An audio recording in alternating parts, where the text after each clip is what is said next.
আমার নাম মৌলি মুখার্জি। আমি ম্যাক শ্রীরামপুরের D3D প্লাস কম্পোজিটিং এডিটিংয়ের স্টুডেন্ট। আমি চুচুড়া থেকে আসছি। আমি ম্যাক শ্রীরামপুর থেকে কোর্স শেষ করে আইপ্যাকে ইন্টার্নশিপ করছিলাম। সেখানে ইন্টার্নশিপ শেষ হওয়ার পরে ম্যাক থেকেই আমাকে মেন্টাল ডেভেলপমেন্ট প্রোগ্রামে সুযোগ দেওয়া হয়। সেই ট্রেনিংটা করার পর আমি আবারও ম্যাক কল্যাণনগর ব্যাঙ্গালোরে as a VFX instructor job পেয়েছি। আইপ্যাক ও এমডিপির মাঝে আমি অনেকগুলো জবেরই অফার পাই ম্যাক শ্রীরামপুর থেকে, কিন্তু আমার যেহেতু ইচ্ছা ছিল মেন্টার হবারই, আমি সেই জন্য একটু অপেক্ষা করে ম্যাকের মেন্টার ডেভেলপ প্রোগ্রামেই জয়েন করি, আর সেখান থেকেই আমার প্লেসমেন্ট হয়। আমি জবটা পেয়ে খুবই খুশি।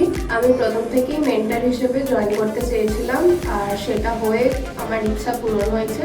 তোমরা যারা আমার মতো একটা ভালো জায়গায় জব পেতে চাও এবং ভালো করে একটা কোর্স শিখতে চাও এবং নিজের স্কিল ডেভেলপ করতে চাও, তারা ম্যাক শ্রীরামপুরে অবশ্যই কন্ট্যাক্ট করো। Thank you Mac Serampore.